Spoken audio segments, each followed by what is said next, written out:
Hola, buen día. ¿Qué tal? La clase de hoy, la clase 16, vamos a continuar con pensando a los sólidos rígidos. La clase pasada describimos algunas de estas ecuaciones que describían la dinámica del cuerpo rígido y su relación con los temas que ya vimos al principio de año, que son las ecuaciones de Newton y los conceptos energéticos. Habíamos pensado que un cuerpo rígido era un cuerpo que no se cambiaba de forma y que lo vamos a pensar que puede rotar en un eje fijo, ¿sí? La pequeña simplificación que vamos a hacer, la verdad lo puedo hacer de muchas maneras, pero es una forma de encarar primero los problemas más simples.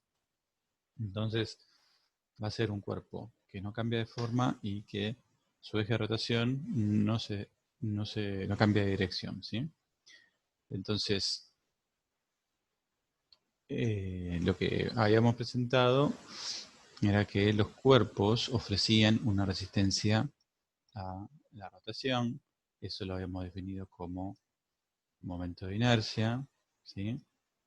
Para partículas que están unidas entre sí, el momento de inercia era la suma de cada una de las partículas que componen al cuerpo por la distancia a un sistema de referencia que yo creo.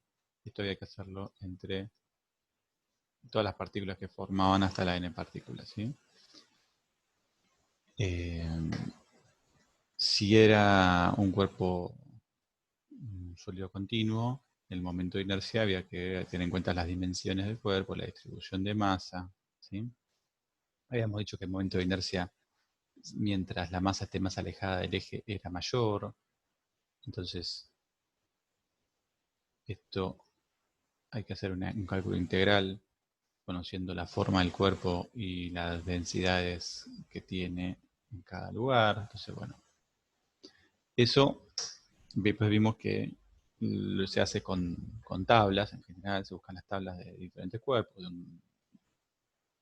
una polea, de una esfera, una pelota.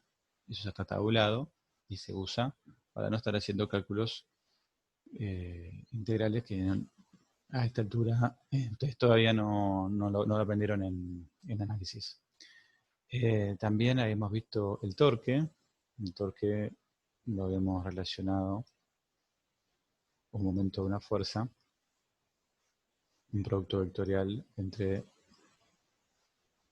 los vectores, que me da un tercer vector que se llamaba torque, que estaba siempre perpendicular al plano que forman los dos,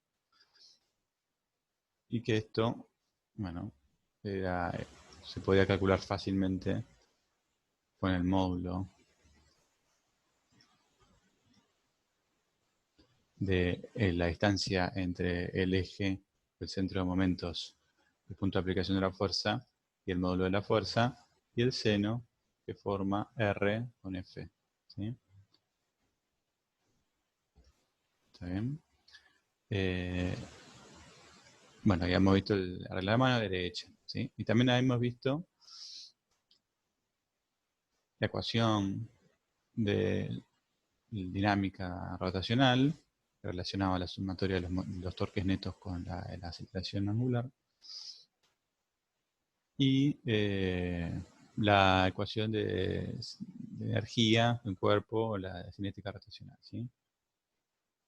Me estaba diciendo que la energía cinética del cuerpo dependía del momento de inercia y su velocidad angular al cuadrado.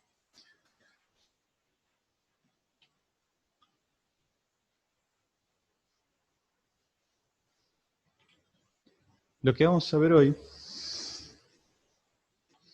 es que si yo tengo de tablas, conozco un momento de inercia, puedo conocer otro momento de inercia de otro eje que sea paralelo al primero. Eso es útil porque no están todos los momentos de inercia tabulados, ¿sí? Entonces, si yo conozco los momentos de inercia de los centros de masa de los cuerpos más comunes, puedo conocer de esos mismos cuerpos otros momentos de inercia si cambio el eje de rotación. ¿Te acordás que el momento de inercia dependía del eje de rotación, del eje que vos elijas? Entonces, un cuerpo puede tener infinitos momentos de inercia en función de qué eje vos elegís. Entonces, si querés calcular un nuevo momento de inercia, lo que primero tenés que saber es el momento de inercia que pase por el centro de masa. Una vez que lo conoces, ya lo conoces, podés conocer el nuevo momento de inercia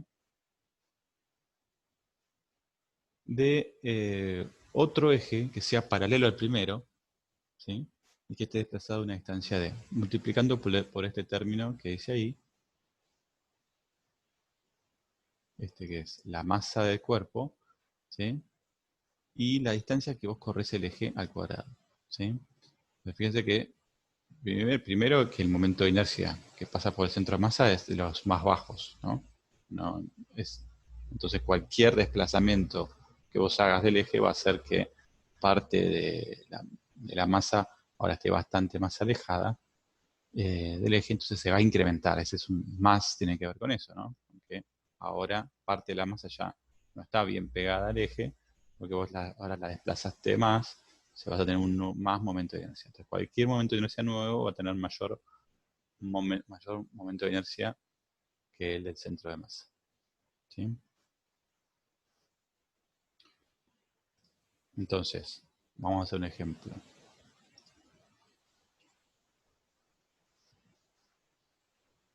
Suponete que vos tenés una varilla, ¿sí? Una varilla, ¿sí? La estoy mirando de arriba la varilla y mide una distancia L, la varilla, ¿sí? El eje de rotación voy a hacer que esté en el centro de masa y el eje como que va hacia vos, ¿sí? O sea que esto gira como vos verías a un ventilador, ¿no? ¿Sí? Voy a fijar así, horario o antihorario, no importa, ¿sí? Entonces este sería el eje de rotación. Acá tengo el eje y tengo aparte, este es mi centro de masa, ¿no? Porque habíamos dicho que eso lo puedo saber rápidamente porque en los cuerpos extensos el centro de masa coincide con el centro geométrico, ¿sí? Entonces, si yo quisiera conocer ahora un nuevo momento de inercia, pero para otro eje, y el eje yo lo desplazo, ¿sí? Acá. Fíjate que esta varilla ahora va a hacer este movimiento, ¿no? Como que va a ser un movimiento así. Claramente este, eh,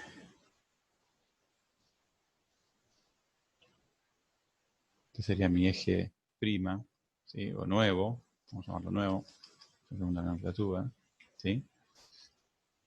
Que desplacé, que lo desplace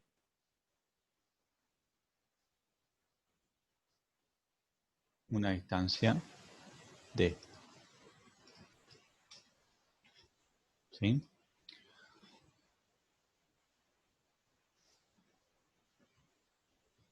¿Está bien? Entonces, claramente el momento de inercia va a ser mayor. ¿Cómo se calcula el nuevo momento de inercia? Bueno, primero uno va a tablas y dice, bueno, ¿cuál es el momento de inercia de una varilla que su eje está en el centro de masa? Uno va y encuentra que el momento de inercia, ese momento de inercia, vas al centro de masa de la varilla, vas a tabla y encontrás que es 1/12 por m por l al cuadrado. ¿Sí? ¿Está bien? Vas a tabla. Eso eh, lo podemos ver, lo vimos la clase pasada, justamente para este cuerpo, ¿sí?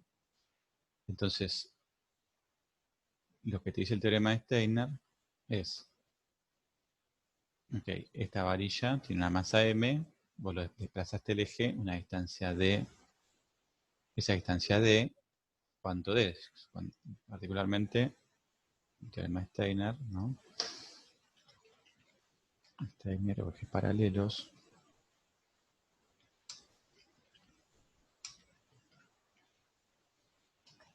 Te decía esto, ¿no? Como que el momento de inercia nuevo va a ser el momento de inercia del centro de masa más la masa del cuerpo por lo que vos desplazas el, el eje. Tengan en cuenta que ese eje tiene que ser paralelo al anterior, ¿sí? Por eso ejes paralelos, ¿sí? Que cumple eso, ¿no? Los dos salen de la pantalla, los dos ejes, ¿sí? Entonces, bueno, ¿cuánto sería en este caso D? Fíjate que D en este caso sería L sobre 2, ¿sí? El largo de la varilla, la mitad del largo de la varilla, ¿sí? Entonces, ¿cuánto sería el, el nuevo momento de inercia? Bueno, sería 1 sobre 12 por la masa por L al cuadrado, que es el anterior, más la masa del cuerpo por d cuadrado, pero d cuadrado es L sobre 2, ¿no? Esto al cuadrado. ¿Sí? ¿Entendemos bien? Entonces, ¿cuánto termina siendo? Bueno, a ver, m la tengo en los dos términos, ¿sí? La tengo, no confundir el cuadrado, ¿no? Con una multiplicación. Tengo la masa, la tengo en los dos términos, tengo que tomar esta cuentita.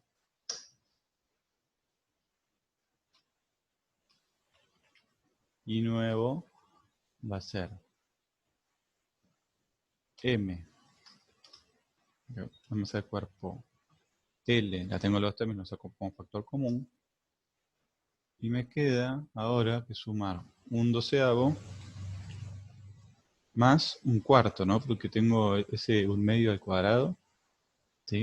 En el L cuadrado, lo distribuyo cuadrados, justamente por eso puedo sacar L cuadrado fuera de la ecuación, y te quedaría un cuarto.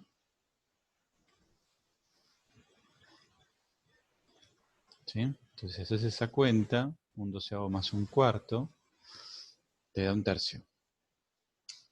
Entonces, el nuevo momento de inercia es un tercio de la masa del cuerpo por L al cuadrado. ¿Sí? ¿Está bien? Entonces, eso es lo que sería Steiner. ¿Sí? Entonces,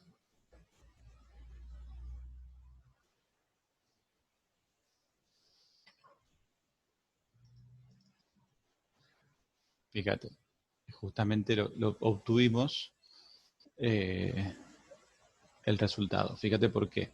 A la derecha tenés justamente acá, ¿no? El resultado.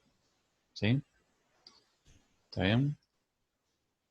O sea, teníamos el centro, un eje que pasaba por el centro de masa y al desplazarlo, desplazamos al borde, obtuvimos el nuevo momento de inercia que es mayor, un doceavo es mucho menor que un tercio, ¿sí? Entonces, obtuvimos el resultado esperado, ¿sí? No, eso, entonces, si vos ya conocés el momento de inercia de un cuerpo, podés calcular otro momento de inercia desplazando el eje a otro eje paralelo y tenías que haber conocido un momento de inercia de cuerpo que pase por el centro de masa, ¿no? El eje tiene que pasar por el centro de masa.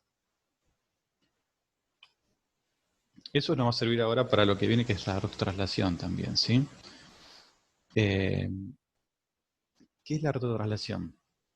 La rototraslación es la combinación entre traslación y rotación en un cuerpo. Eso básicamente es lo que vos conocés como la rueda, ¿no? El movimiento de la rueda, si lo ves así al principio, es un movimiento que puede ser complicado, pero que si lo desarmás en la combinación de estos dos movimientos, va a ser bastante más fácil de comprender, ¿sí? Entonces, a ver, vamos a pensar este movimiento de una rueda en dos. Fíjate que acá está el centro de masa del cuerpo, está acá en el eje, ¿no? ¿No? ¿Te acordás que nosotros habíamos dicho que traslación, acá tenemos, acá lo que se está moviendo, fíjate, el centro de masa se está moviendo, o sea que hay traslación, ¿sí? Y también hay rotación, porque el cuerpo está rotando alrededor de este eje que pasa por el centro de masa, o sea que es una combinación de los dos, ¿sí? Entonces vamos a ver la descomposición de este movimiento, ¿sí? Primero, vamos a pensar en una rotación pura. Tengo la rueda, ¿sí? Y esto es una rotación,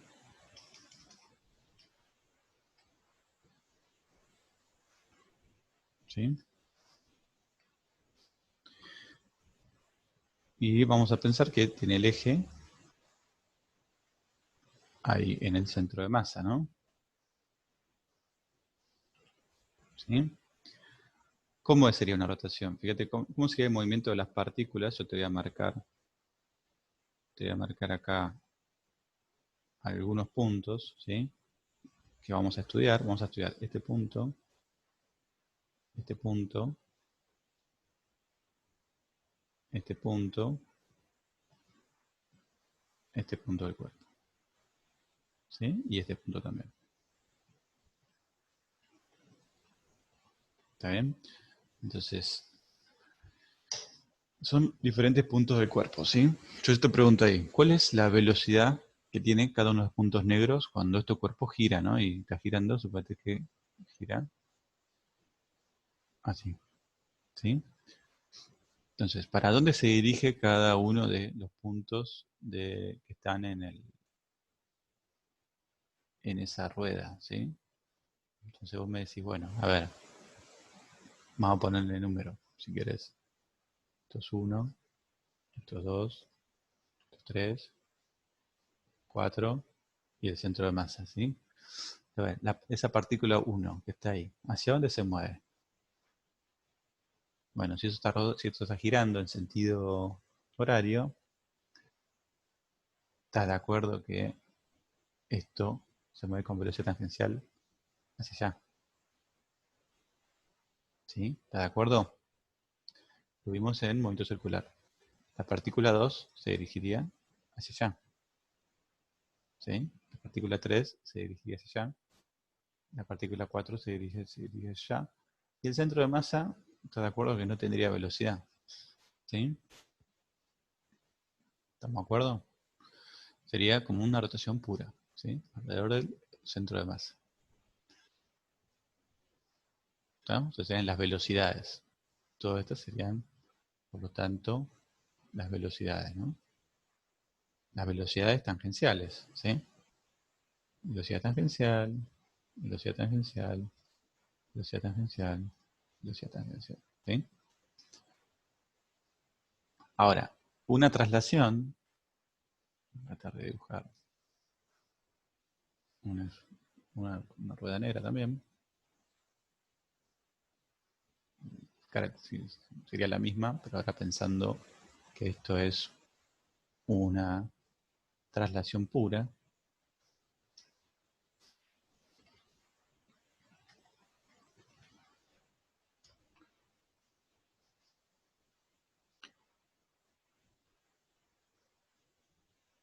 vamos a estudiar los mismos punto, ¿sí? Acá tengo el centro de masa. Y acá vamos a estudiar entonces este punto del espacio, del cuerpo, ¿sí?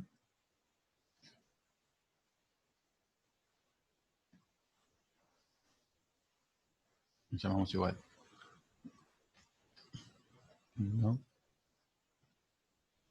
2, 3, 4, ¿sí? Y está el centro de masa, ¿sí? Bueno, yo te pregunto a vos, y esto se traslada hacia la derecha, ¿sí? ¿Hacia dónde se mueve cada una de las partículas? Entonces vos me puedes decir, bueno, a ver, si esto es una traslación, esta partícula se va a mover para allá. La partícula 2 se va a mover para allá. La partícula 3 se va a mover para allá. La partícula 4 se va a mover para allá. Y el centro de masa también se va a mover para allá. ¿Sí?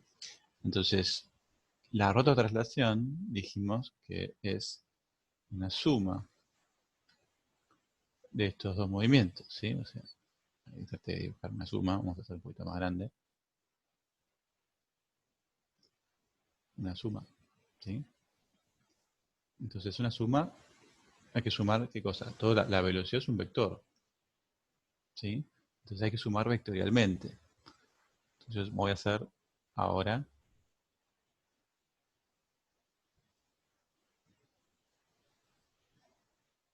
vamos a pensar,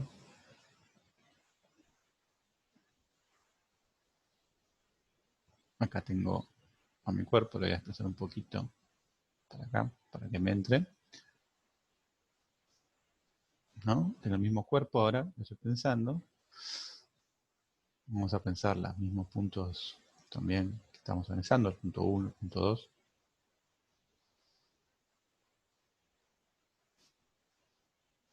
Sería la partícula 1, partícula 2, 3, la 4 y el centro de masa. ¿Sí?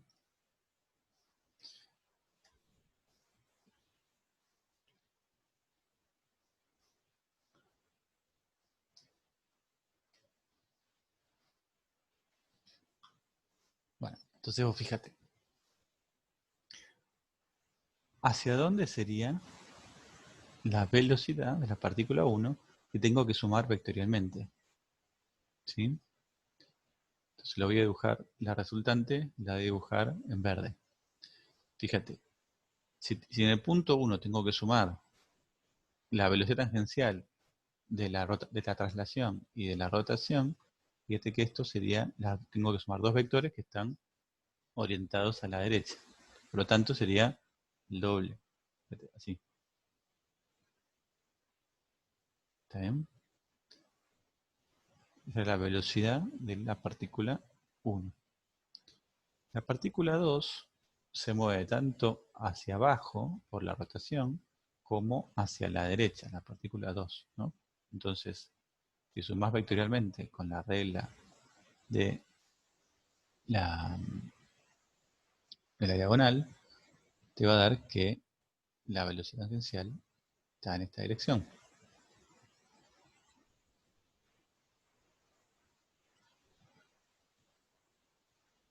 ¿Sí? La partícula 4 pasa, ¿sí? La partícula 4 sería por la rotación hacia arriba y por la traslación a la derecha. Entonces sería en esa dirección. El centro de masa, por la rotación no se mueve, pero por la traslación sí se mueve hacia la derecha. Y fíjate una cosa, en la partícula 3, ¿qué pasaría? Tenés una rotación el cuerpo iría a la izquierda y la traslación que iría a la derecha. Por lo tanto, la velocidad del centro de masa es nulo. Entonces, lo que me termina quedando es el movimiento combinado de todos ellos. Y resulta que en la partícula 3 no hay movimiento. Y acá esto sería, acordate que acá tengo el piso, ¿no?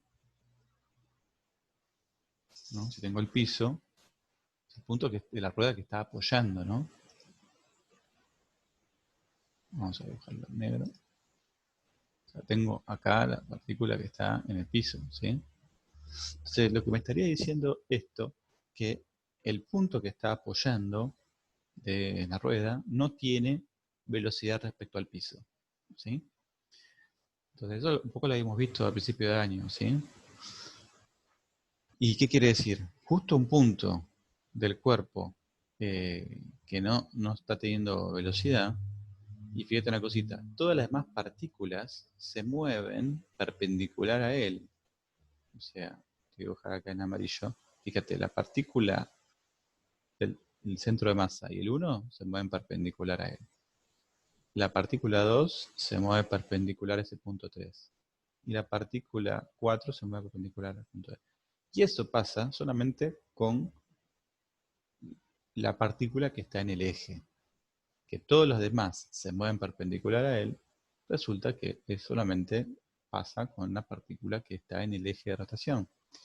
Entonces a ese punto 3, justamente que no se mueve respecto al piso y que todas las partículas se mueven perpendicular a él, se mueve eje, se llama eje instantáneo de rotación.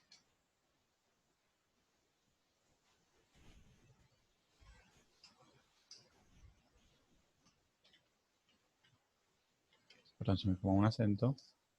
¿Sí? ¿Está bien?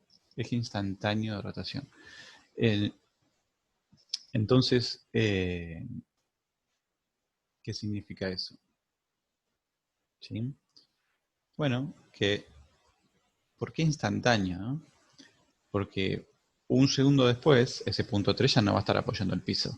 Vos sabés que la rueda va haciendo su giro y en un rato la partícula 2 va a estar tocando el piso. Y la partícula 2 va a ser el eje instantáneo de rotación. Y después, cuando un cuarto de vuelta más, la partícula 1 estará tocando el piso y será el eje instantáneo de rotación. ¿Sí? Entonces, como acá no es que es un punto siempre el mismo del cuerpo que está haciendo el eje, sino que va cambiando, va migrando el eje hacia diferentes puntos del cuerpo. ¿Sí? ¿Está bien? Entonces, eso sería la rototraslación. Pero vamos a relacionarlo con lo que vimos de energía, ¿sí? Y con Steiner para cerrar. ¿Sí?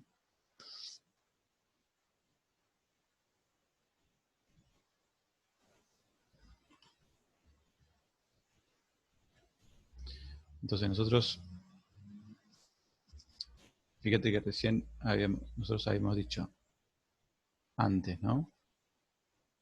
En el repaso habíamos dicho que la energía cinética de rotación es un medio del momento de inercia por la velocidad angular al cuadrado de un cuerpo, ¿sí? Entonces la pregunta es, ¿cuál sería la energía cinética de rotación de la rueda? ¿Sí? Entonces, la energía cinética de rotación de la rueda sería un medio del momento de inercia de la rueda, ¿sí? Por la velocidad angular de la rueda. Pero ahora la velocidad angular de la rueda, ¿respecto a qué, no? Porque tiene un centro de masa corrido, ¿no? Entonces, bueno, a ver, ¿cuál sería el momento de inercia de la rueda? Lo que sí podemos conocer de tabla es el momento de inercia lo tenemos por ahí, conocemos el momento de inercia de un disco, ¿sí? Pero no conocemos el momento de inercia de la rueda cuyo eje pase por acá, ¿no? Conocemos el momento, acá sería el eje que pasa por el centro de masa, lo conocemos, y es, en este caso, el de un disco, lo conocemos, los de tabla. Pero acá, si tenemos el eje instantáneo acá, este sería acá, el eje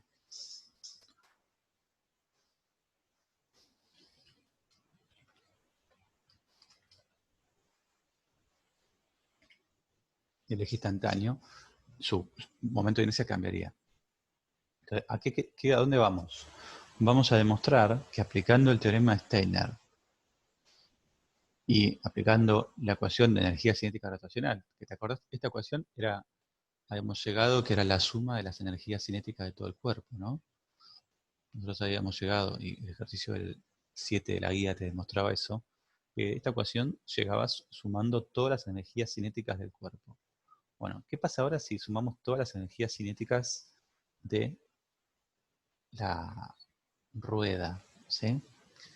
Bueno, ya sabemos que el vetor cuadrado es la suma de todas las energías cinéticas de traslación del cuerpo.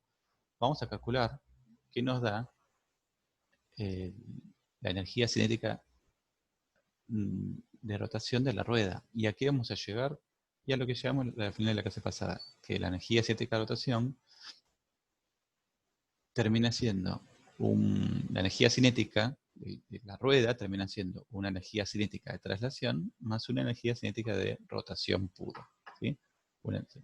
Hay que sumar la energía cinética de traslación pura más la energía cinética de rotación pura. A eso es lo que queremos llegar, que fue un poco lo que vimos la clase pasada, medio sacado de la galera. Entonces vamos a ver eso acá demostrado. ¿Sí? Entonces vamos a aplicar el teorema de Steiner y vamos a decir, bueno, a ver. Entonces, queremos demostrar, ¿sí?,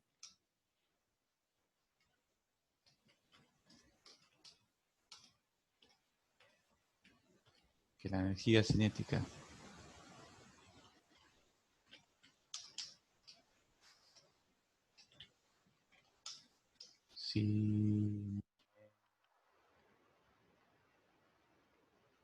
cinética, ¿sí? Energía, vamos a los acentos, aquí está. Vamos corrigiendo. Queremos demostrar que la energía cinética de rotación de la rueda es la suma de las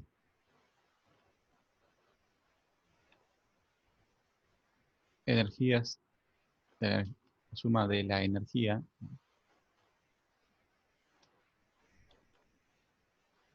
cinética de traslación pura y cinética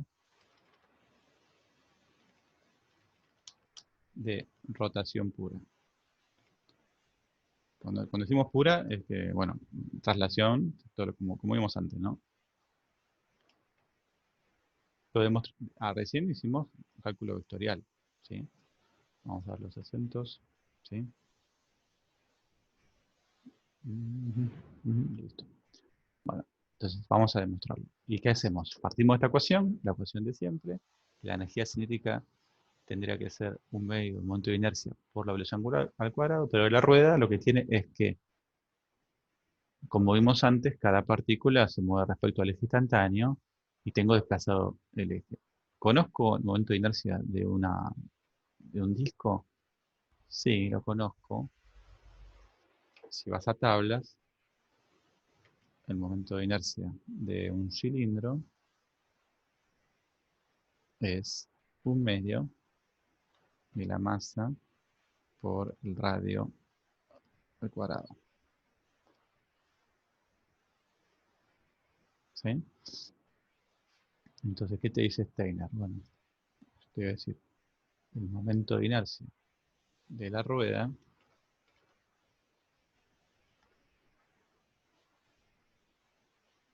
va a ser,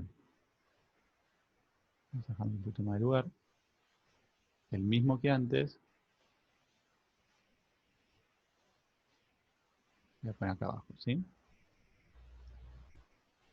O sea, S, porque ya pasa por el centro de masa,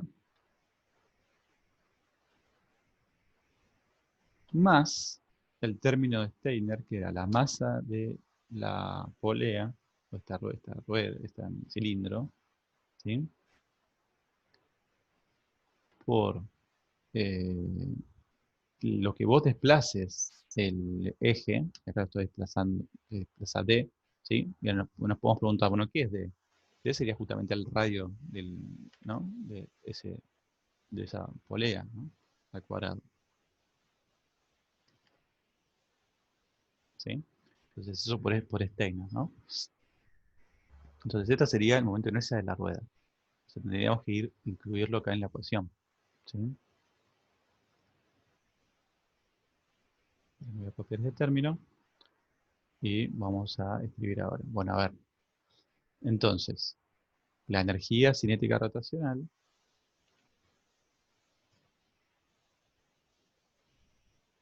de la rueda me está diciendo entonces que sería un, un medio. ¿Sí? Sigo la ecuación. Ahora, abro paréntesis. En ese paréntesis pongo todo el término del momento de inercia. ¿Sí? Cierro paréntesis. Y lo multiplico por la velocidad angular al cuadrado. ¿Sí? La velocidad angular siempre con respecto a tu eje de rotación, ¿no? Ahora es el eje instantáneo. ¿Sí? Entonces, eh, llegamos acá. ¿Sí? Entonces, ¿qué hacemos? Bueno, fíjate. Voy a, por un lado, voy a separar, por un lado, este término de este término. ¿Sí? Entonces, la energía cinética de rotación de la rueda va a ser igual a un medio de el momento de inercia del centro de masa por la velocidad angular al cuadrado. Fíjate que esto que está acá, ¿no? Es esto. Lo multipliqué, si querés, la velocidad angular por el primer término, ¿sí? Más, y ahora voy a multiplicar este término por este, ¿sí? Y lo multiplico por un medio, me queda un medio de la masa de esta rueda por el radio al cuadrado por la velocidad angular al cuadrado. ¿Sí? ¿Está bien? Entonces, eh, fíjate lo que te queda acá. R cuadrado por velocidad angular al cuadrado tenía una relación con lo que es, fíjate, velocidad, justamente, lo que habíamos visto nosotros en un momento circular. Si, bueno, a ver, si vos tenías una partícula que giraba, podías relacionarlo con la velocidad angular. Y la relación era que si agarrabas la velocidad angular y la multiplicabas por el radio, te da la velocidad tangencial. ¿Sí? Justamente como la velocidad angular era para todas las partículas igual, a multiplicarla por el radio te daba la velocidad tangencial de ese punto distanciado, ¿no? Del eje. Entonces, bueno, la velocidad tangencial dependía del lugar que estés vos mirando el cuerpo. Entonces, ya puedo reemplazar y te quedaría que este término, todo este término que está acá, sería la velocidad, una velocidad al cuadrado. ¿La velocidad de quién? Bueno, fíjate que sería la velocidad del centro de masa. Porque esta es, este era el eje, y esto es R, sería la velocidad del centro de masa. ¿Sí?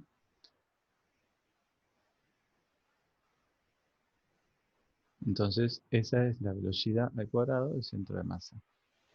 Entonces, para terminar, te queda que la energía cinética de rotación de la rueda es la energía cinética de rotación, ¿sí? Y acá de vuelta, cuyo eje pasa por el centro de masa, más la energía cinética de traslación del centro de masa, ¿no? ¿Sí?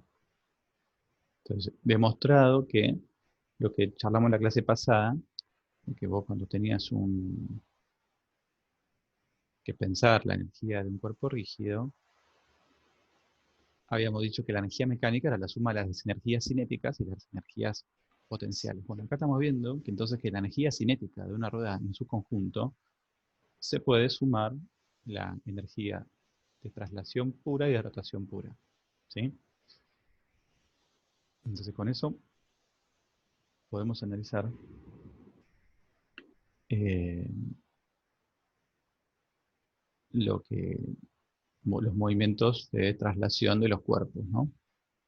No solamente de la rueda, sino también de una esfera, cualquier cosa, ¿no?, que esté rotando, lo vamos a tratar así, como una suma entonces de las energías cinéticas de rotación y de traslación, las podemos tratar por separado y listo. Pero siempre teniendo en cuenta que son como que gira alrededor del centro de masa o que se traslada al centro de masa, ¿sí?